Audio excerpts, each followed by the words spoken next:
അങ്ങനെ നമ്മുടെ ബയോളജി പരീക്ഷയും തീർന്നിരിക്കുകയാണ്. മറ്റ് പരീക്ഷകളൊക്കെ വെച്ച് നോക്കുമ്പോഴത്തേക്കും കുറച്ച് ഈസി ആയിരുന്നു എന്ന് വേണം നമുക്ക് പറയാൻ. മറ്റൊന്നും കൊണ്ടല്ല, നമ്മുടെ മോഡൽ പരീക്ഷ അതുപോലെ തന്നെ സാമ്പിൾ ചോദ്യപേപ്പറൊക്കെ തന്നത് വെച്ച് നോക്കുമ്പോഴത്തേക്കും അവിടെ പറഞ്ഞ അല്ലെങ്കിൽ അവിടെ നമുക്ക് ആ ചോദ്യപേപ്പർ വായിക്കുമ്പോൾ ഇമ്പോർട്ടൻ്റ് ആണെന്ന് തോന്നിയ ടോപ്പിക്കിൽ നിന്ന് തന്നെയാണ് ഇവിടെ എന്ത് ചെയ്തിട്ടുള്ളത്, ചോദ്യങ്ങൾ വന്നിട്ടുള്ളത്. ആ നിലയ്ക്ക് നോക്കുമ്പോൾ മറ്റു വിഷയങ്ങൾ വെച്ച് കുറച്ച് ഈസി ആയിരുന്നു. കാരണം കെമിസ്ട്രിയിലും ഫിസിക്സിലും ഒക്കെ നമ്മളെ അത്രത്തോളം അല്ലേ സാമ്പിളും മോഡലും ഒക്കെ നോക്കിയിട്ട് പോയ ഒരാൾക്ക് ബുദ്ധിമുട്ട് ഉണ്ടാകുന്ന രീതിയിലായിരുന്നു. പക്ഷേ ഇവിടെ അങ്ങനെയില്ല. ആ ടോപ്പിക്കിൽ നിന്നൊക്കെ തന്നെയാണ് കൂടുതൽ ചോദ്യങ്ങൾ വന്നിട്ടുള്ളത്. പിന്നെ ഡിഫിക്കൽട്ടി എന്ന് പറയുന്നത് ഓരോ കുട്ടികൾക്ക് ഓരോന്നായിരിക്കും. കുറേ പേര് ഇപ്പോൾ നമ്മുടെ കുട്ടികളോട് ചോദിച്ചപ്പോൾ കുറേ പേര് ഈസി എന്ന് പറഞ്ഞു, കുറേ പേര് ആവറേജ് ആണെന്ന് പറഞ്ഞു, കുറച്ച് പേര് അപ്പോഴും എന്ത് ചെയ്തെന്ന് പറഞ്ഞിട്ടുണ്ട്, പാടാണെന്ന് പറഞ്ഞിട്ടുണ്ട്. അപ്പോൾ അതുകൊണ്ട് ഈ എളുപ്പം അല്ല ഈസി ആവറേജ് ഹാർഡൊന്നും നമുക്ക് വ്യക്തിപരമായിട്ടുള്ള കാര്യങ്ങളാണ്. അപ്പോൾ നമുക്ക് എന്ത് ചെയ്യാം, നമുക്ക് ചോദ്യപേപ്പർ ഒന്ന് നോക്കാം. ചോദ്യപേപ്പറിൻ്റെ ഉത്തരവും എന്ത് ചെയ്യാം, ഒന്ന് വിശകലനം ചെയ്യാം, ഒന്ന് നോക്കാം. ഓക്കെ, അപ്പോൾ ഫസ്റ്റ് ചോദ്യം നമ്മൾ നോക്കിക്കഴിഞ്ഞാൽ ഒരു സിമ്പിൾ ചോദ്യമാണ്. Which options correctly list all the 3 components of A single DNA nucleotide. ഒരു DNA ന്യൂക്ലിയോടൈഡിലെ ഭാഗങ്ങൾ ഏതൊക്കെയാണെന്നാണ് ചോദിച്ചിട്ടുള്ളത്. ഏതൊക്കെയാണ് വരുന്നത്? ഡിയോക്സി റൈബോസ് ഷുഗർ ഉണ്ട്, നൈട്രജൻ ബേസ് ഉണ്ട്, അതുപോലെ തന്നെ ഫോസ്ഫേറ്റും വരുന്നുണ്ട് അല്ലേ. അപ്പോൾ വന്നതിൽ ബി ആണ് നമ്മുടെ ഉത്തരം എന്ന് പറയുന്നത്. ഇവിടെ ആണെങ്കിൽ നൈട്രജൻ ബേസ് എന്നാണ് വന്നിട്ടുള്ളത്. കറക്റ്റ് ഉത്തരത്തിൽ നമുക്ക് എന്താണ് വന്നിട്ടുള്ളത്? ഇവിടെ 2 ഫോസ്ഫേറ്റ് ഉണ്ട്, അപ്പോൾ ഇത് പറ്റത്തില്ല. Deoxy ribose sugar, phosphate amino acid പറ്റത്തില്ല. അപ്പോൾ കറക്റ്റ് ഉത്തരം ബി തന്നെ ആണ്. ഓക്കെ, അടുത്ത രണ്ടാമത്തെ ചോദ്യം. Which hormone maintain dormancy of the seeds until favourable conditions. Favourable condition വരുന്നത് വരെ എല്ലാം അല്ല, ഈ ഫേവറബിൾ കണ്ടീഷൻ വരുന്നത് വരെ സീഡിന്റെ ഡോർമൻസി മെയിൻറ്റെയിൻ ചെയ്യുന്നത് ആരെന്ന് ചോദിച്ചാൽ അത് അബ്സിസിക് ആസിഡ് ആണ്. ഉത്തരം എന്ന് പറയുന്നത് ഡയറക്റ്റ് ചോദ്യം. Analyse the process of taste detection and choose the correct sequence of steps from the options given. അപ്പോൾ ടേസ്റ്റ് ഡിറ്റക്ഷൻ തുടങ്ങുന്ന എവിടെ നിന്നാണ്? നമുക്ക് ടേസ്റ്റ് ഡിറ്റക്ഷൻ സ്റ്റാർട്ട് ചെയ്യുന്ന എവിടെ നിന്നെന്ന് വെച്ച് കഴിഞ്ഞാൽ സബ്സ്റ്റൻസ് ഡിസോൾവ് ഇൻ സലൈവ. അപ്പോൾ ഇതാണ് ഒന്നാമത്തെ സ്റ്റെപ്പ് എന്ന് പറയുന്നത്. 2, ഈ പറയുന്ന സബ്സ്റ്റൻസുകൾ എന്ത് ചെയ്യുന്നു? മൈന്യൂട്ട് പോറുകൾ വഴി നമ്മുടെ പാപ്പിലയിലേക്ക് എത്തുന്നു എന്നുള്ളതാണ് രണ്ടാമത്തേത്. മൂന്നാമത്തെ എന്താണ്? കീമോ റിസപ്റ്റേഴ്സ് ഇത് സെൻസ് ചെയ്യുന്നു. 4ാമത് ഇമ്പൾസ് എന്ത് ചെയ്യുന്നു? ബ്രെയിനിലേക്ക് പോകുന്നു. അപ്പോൾ 1, 4, 3 അല്ലെ 1, 4 ഇവിടുത്തെ കേസ് നോക്കുകയാണെ 1, 4, 3, 4 ഓപ്ഷൻ. അപ്പോൾ 1, 4, 3, 4 1, 4, 3, 2 മാറിപ്പോയി. ഓക്കെ, സി ആണ് നമ്മുടെ കറക്റ്റ് ഉത്തരം എന്ന് പറയുന്നത്. ഓക്കെ, അടുത്ത 4ാമത്തെ ചോദ്യം. In gene therapy using stem cells viruses are mainly used as vectors because വൈറസുകൾ നമ്മൾ വെക്ടറായിട്ട് ഉപയോഗിക്കുന്നത് എന്തുകൊണ്ടാണ്? Help inserting the active gene into the stem cells ആണ് കറക്റ്റ് ഉത്തരം എന്ന് പറയുന്നത്. സോ എ ആണ് ഇവിടുത്തെ കറക്റ്റ് ആൻസർ എന്ന് പറയുന്നത്. അപ്പോൾ ഈ ചോദ്യങ്ങൾ നോക്കിക്കഴിഞ്ഞാൽ നമുക്കറിയാം, നമ്മൾ പരീക്ഷയ്ക്ക് തൊട്ട് മുന്നേ ആയിട്ട് ഞാൻ ഓരോ ചാപ്റ്ററിലെ ഇമ്പോർട്ടൻ്റ് ചോദ്യങ്ങൾ അല്ലെ ഇതുവരെ ചോദിച്ചിട്ടുള്ള ചോദ്യങ്ങൾ എന്നൊക്കെ പറഞ്ഞ് വീഡിയോസ് ഇട്ടിരുന്നു. അപ്പോൾ അവിടെയൊക്കെ വന്ന കാര്യങ്ങൾ തന്നെയാണ് ഇവിടെ വന്നിട്ടുള്ളത്. ഈ അബ്സിസിക് ആസിഡിൻ്റെ കേസ് അവിടെ നിന്നല്ല വന്നത്, പക്ഷേ ടോപ്പിക്ക് അവിടെ ഉണ്ടായിരുന്നു. സോ നിങ്ങൾ പഠിച്ചിട്ടുണ്ടാകുമെന്ന് വിശ്വസിക്കുന്നു. അടുത്ത mention the advantages of the following technological possibilities in environmental conservation. Bio remediation എന്തിനാണ്? നമ്മൾ ഈ പറയുന്ന പൊല്യൂഷനും മറ്റു കാര്യങ്ങളും പൊല്യൂട്ടൻറ്റിനെയൊക്കെ കൺവേർട്ട് ചെയ്യാൻ വേണ്ടി ഉപയോഗിക്കുന്നു. ക്രയോ പ്രിസർവേഷൻ ആണെങ്കിൽ എന്ത് പറ്റും? നമുക്ക് ഈ പറഞ്ഞ നമ്മൾ എന്താണ് DNA മെഡിസിൻസിന് വേണ്ടിയിട്ട് അല്ലെങ്കിൽ അഗ്രികൾച്ചർ പർപ്പസിന് വേണ്ടിയിട്ട് DNA മറ്റു സാധനങ്ങളൊക്കെ തണുത്ത ടെമ്പറേച്ചറിൽ കാലങ്ങളോളം സൂക്ഷിക്കുന്നതാണ് ക്രയോ പ്രിസർവേഷൻ വരുന്നത്. അപ്പോൾ അതെന്താന്നുള്ള ഡെഫിനിഷൻ അങ്ങ് എഴുതി കഴിഞ്ഞാൽ അവിടെ 1 മാർക്ക് ആയതുകൊണ്ട് സിമ്പിളായിട്ട് നിങ്ങൾക്ക് കിട്ടും. അടുത്ത structure of A synapse is given. Analyse it and answer the following questions. X എന്ന് തന്നിട്ടുണ്ട്, കാണുമ്പോൾ തന്നെ അറിയാം എന്താണ് ഇത്. നമ്മുടെ ന്യൂറോ ട്രാൻസ്മിറ്റർ ആണ്. Identify the chemical labelled as X. Neuro transmitter ആണ്. അസറ്റൈൽ കൊളൈൻ എന്ന് എഴുതി വെച്ചാലും ന്യൂറോ ട്രാൻസ്മിറ്റർ എന്ന് എഴുതി വെച്ചാലും നിങ്ങൾക്ക് അവിടെ മാർക്ക് കിട്ടും.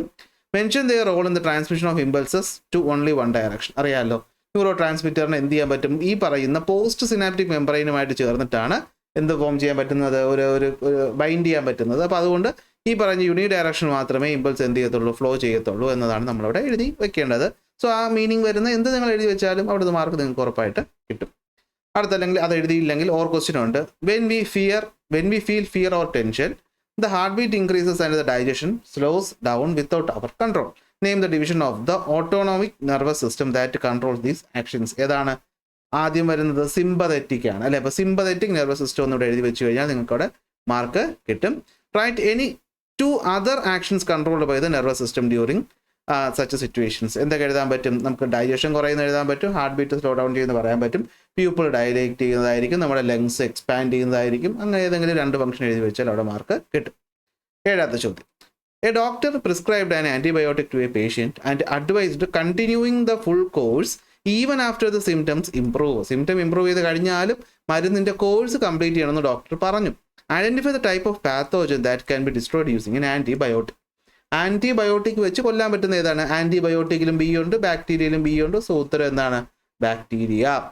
അടുത്ത, why is stopping the course too early considered as a major concern? എന്തുകൊണ്ടായിരിക്കും? നമ്മൾ ഈ പറഞ്ഞ റെസിസ്റ്റൻസ് ഡെവലപ്പ് ചെയ്യുന്നതുകൊണ്ടാണ് അല്ലേ? ആന്റിബയോട്ടിക് റെസിസ്റ്റൻസ് നമ്മുടെ ചാപ്റ്റർ തുടങ്ങുമ്പോഴേ പറഞ്ഞതാണ്.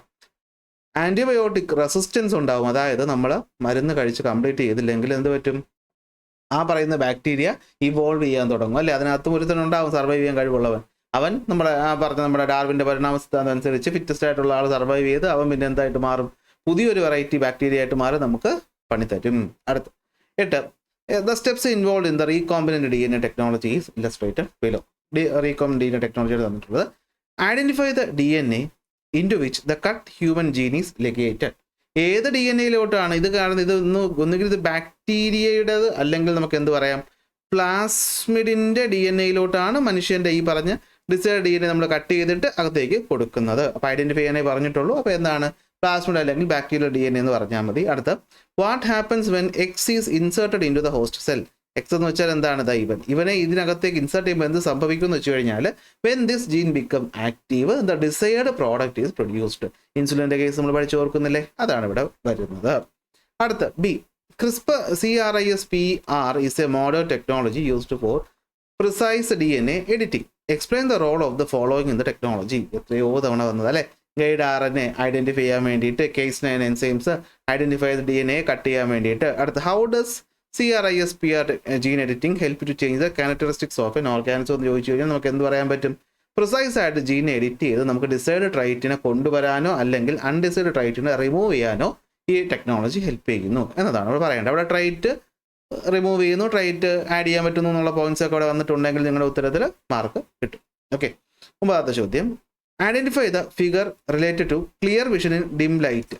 ഡിം ലൈറ്റിൽ നമുക്കറിയാം കൂടുതൽ പ്രകാശം വരണം, അപ്പോൾ സി ആണ് നമ്മുടെ ഉത്തരം എന്ന് പറയുന്നത്. Which muscular activities takes place here? ഏതൊക്കെയാണ്? റേഡിയൽ മസിലുകളാണ് എന്ത് ചെയ്യുന്നത്?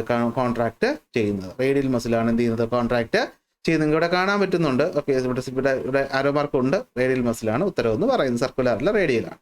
ഓക്കെ, അടുത്ത, after a wound occurs several processes that help in blood clotting are initiated. Which enzyme initiate these reactions? നമ്മൾ ഇതും ക്വസ്റ്റ്യൻ ചെയ്തപ്പോൾ പല തവണ വന്ന ചോദ്യമാണ്. നിങ്ങൾക്കറിയാം എന്തായിരിക്കും? ഡാമേജ് സംഭവിച്ച ഈ പറഞ്ഞ പ്ലേറ്റ്ലെറ്റുകൾ എന്ത് പറ്റും? ത്രോംബോപ്ലാസ്റ്റിനെ ഇറക്കും അല്ലെ? അപ്പോൾ വിച്ച് എൻസൈമാണ് ഇനിഷ്യേറ്റ് ചെയ്യുന്നത് ചോദിച്ചാൽ ത്രോംബോപ്ലാസ്റ്റിനാണ് ഉത്തരം. Explain how the activities of the enzyme help in clotting mechanism.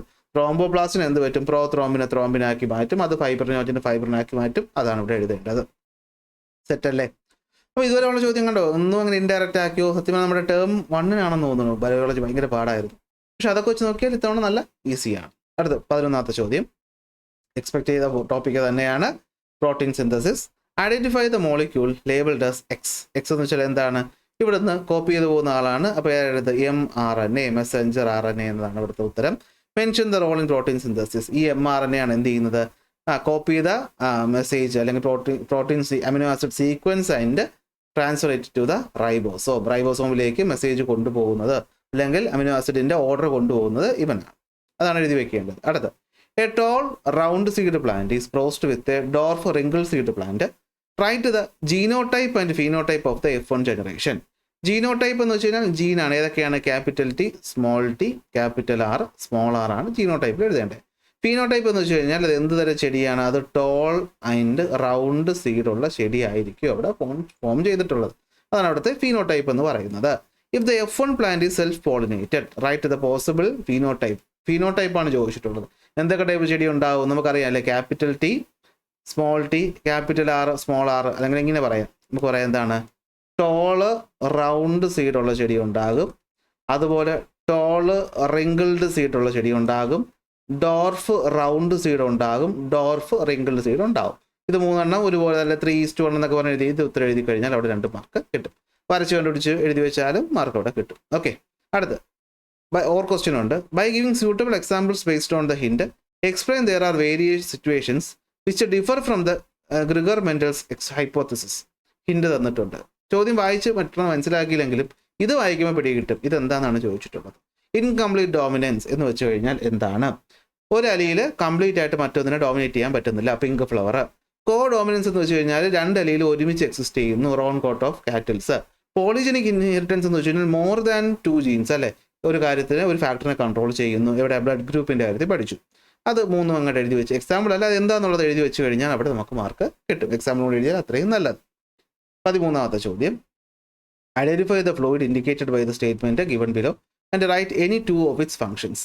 It fills the space between the inner layer of the meninges. അപ്പോൾ തന്നെ മനസ്സിലായി സെറിബ്രോ സ്പൈനൽ ഫ്ലൂയിഡ് ആണെന്ന്. Ependymal cells place and role in the formation of the cells. അപ്പോൾ ഏതാണ്? Cerebro spinal fluid ആണ് നമ്മൾ പറഞ്ഞത്. അതിന് മറ്റ് ഫംഗ്ഷൻസ് എന്തൊക്കെയായിരിക്കും? ന്യൂട്രിയൻസ് സപ്ലൈ ചെയ്യുന്നത്, പ്രഷർ റെഗുലേറ്റ് ചെയ്യുന്നത്, എക്സ്റ്റേണൽ ഇഞ്ചുറീസിൽ നിന്ന് പ്രൊട്ടക്ട് ചെയ്യുന്നത്. ഏത് എഴുതിയാലും ഇവിടെ മാർക്ക് കിട്ടും. അടുത്ത 14ാമത്തെ ചോദ്യം, എക്സ് സിഗ്നൽ ഫ്ലവറിങ്. അപ്പോൾ ഏതാണ്? Identify the pigment that is labelled as X എന്ന് വെച്ചാൽ അത് ഫൈറ്റോക്രോം ആണ്. അറിയാമല്ലോ, നമ്മൾ ഫോട്ടോ പീരിയോഡിസം ഒക്കെ പറഞ്ഞപ്പോഴാണ് ഫൈറ്റോക്രോം ആണ് നമ്മുടെ ഉത്തരവ് എന്ന് പറയുന്നത്. Which part of the plant produce the pigment? Produce ചെയ്യുന്ന ആരാണ്? ഫുള്ളി ഡെവലപ്ഡ് ലീവ്സ് ആണ് അല്ലെ, ഫുള്ളി ഡെവലപ്ഡ് ഷൂട്ട് അപെക്സ് ആണ് എന്ത് ചെയ്യുന്നത്? പ്രൊഡ്യൂസ് ചെയ്യുന്നത്. എക്സ് ഫ്ലവറിങ് ഇൻഡ്യൂസ് ചെയ്യുന്നത് എങ്ങനെയാണ്? ഈ ഫൈറ്റോക്രോം എന്ത് പറ്റും? ഡേയുടെ ലെങ്ത്തിനെ സെൻസ് ചെയ്യും.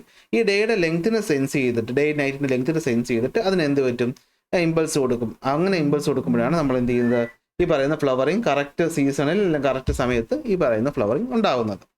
അടുത്ത 15, A patient shows frequent fatigue and weakness. Blood examination revealed that the sum red blood cells are sickle shaped. ഇനി ബാക്കി നോക്കേണ്ട കാര്യമില്ലല്ലോ. Identify the reason for the disease. എന്താണ്? ജനറ്റിക് ആയിട്ടുള്ള പ്രശ്നമാണ് അല്ലെ. ഈ പറഞ്ഞ ഹീമോഗ്ലോബിൻ ഫോം അല്ലെങ്കിൽ ഈ പറഞ്ഞ RBC ഫോം ചെയ്യുന്ന ജീനുകളിൽ ഉണ്ടാകുന്ന പ്രശ്നം കാരണം RBC സിക്കിൾ സെല്ലായി പോകുന്നതാണ് എഴുതേണ്ടത്. Reason for the disease. Genetic disease എന്ന് അവിടെ വരണം. ജനറ്റിക് ഡിസീസ് എന്ന് വന്നാലും അതുപോലെ ജീൻ എന്ന് വന്നാലും മാർക്ക് അവിടെ തരും. Okay. In what other ways does the genetic defect affect the body? എന്തൊക്കെയായിരിക്കും? ഓക്സിജൻ ക്യാരിങ് കപ്പാസിറ്റി റെഡ്യൂസ് ചെയ്യും. ജംഗ്ഷൻസ് അല്ലെ ഈ പറഞ്ഞ കാപ്പിലറീസിൻ്റെ ഒക്കെ എൻഡിൽ ഇത് ബ്ലോക്ക് ഉണ്ടാക്കാൻ സാധ്യതയുണ്ട്. 2 പോയിന്റ് ആയിട്ട് അത് എഴുതണം, മാർക്ക് കിട്ടും. ഈ 2 പോയിന്റ് അവിടെ എഴുതാനുള്ളൂ നമുക്ക്. ഓക്കെ. അടുത്ത തന്നെ ഓർ ക്വസ്റ്റ്യൻ എഴുതുക. ഓറാണ് കുറച്ചുകൂടി എളുപ്പം തോന്നുന്നു അല്ലേ. എന്ന ഡിസീസാണ് ഇവിടെ കാണിച്ചിട്ടുള്ളത്? Which defect is shown? Cancer ആണ്. What are the reasons for the formation of the abnormal cells എന്ന് ചോദിച്ചു കഴിഞ്ഞാൽ എന്തായിരിക്കും? സെല്ലിൻ്റെ ഡിവിഷൻ കൺട്രോൾ മെക്കാനിസം ഫെയിൽ ആവുന്നതാണ് അതിൻ്റെ റീസൺ എന്ന് പറയുന്നത്. ട്രീറ്റ്മെൻറ്റ് എന്ന് പറഞ്ഞാൽ എന്തായിരിക്കും? കീമോതെറാപ്പി ഉണ്ടായിരിക്കും, ഇമ്മ്യൂണോതെറാപ്പി ഉണ്ടായിരിക്കും, സർജറി ഉണ്ടായിരിക്കും. അപ്പോൾ ഇതാണ് കുറച്ചുകൂടി ഈസി മറ്റേനേക്കാൾ അല്ലേ. അടുത്ത 16ാമത്തെ ചോദ്യം, observe the given blood test result of the person and answer the following questions. Fasting blood sugar 90 mg/dL HbA1c 6.7 is the fasting blood sugar normal? അതെ, നോർമലാണ്. നമുക്ക് എത്ര വരെ പോകാം? 70 മുതൽ 100 വരെ പോകാമെന്നാണ് പറഞ്ഞിരിക്കുന്നത്. സോ ഇത് നോർമലാണ്. HbA1c പക്ഷേ 6.7 ആണ്. ഇത് 5.7 ആണ് വരേണ്ടത്, 6.7 ആണ്. അപ്പോൾ ഇതെന്താണ്? ഇത് ഹൈ ആണ് അല്ലെങ്കിൽ എബോവ് നോർമൽ ആണ്. ലൈഫ് സ്റ്റൈൽ ഹാബിറ്റ്സുകൾ കൊടുക്കാൻ പറഞ്ഞാൽ എന്തൊക്കെ നിങ്ങൾ പറയും? പ്രോപ്പർ എക്സസൈസ്, ന്യൂട്രീഷ്യസ് ഫുഡ് കഴിക്കുക എന്നുള്ളതാണ്. ഷുഗറും മറ്റു സാധനങ്ങൾ കുറയ്ക്കുക. അടുത്ത, analyse the illustration and answer the following questions. Finches in the Galapagos island. Finches with the beak that are suitable for food availability, not suitable for availability of food. What happens to the finches A and B in terms of survival? A survive ചെയ്യും, B survive ചെയ്യില്ല എന്ന് എഴുതിയാൽ അവിടെ mark കിട്ടും. What happens to the population of the finches that survive? ആ population എന്ത് പറ്റും? New ഒരു സ്പീഷീസ് ആയിട്ട് ഇവോൾവ് ചെയ്ത് വരും. അടുത്ത്, how can these changes in survival lead to the formation of new species of the finches?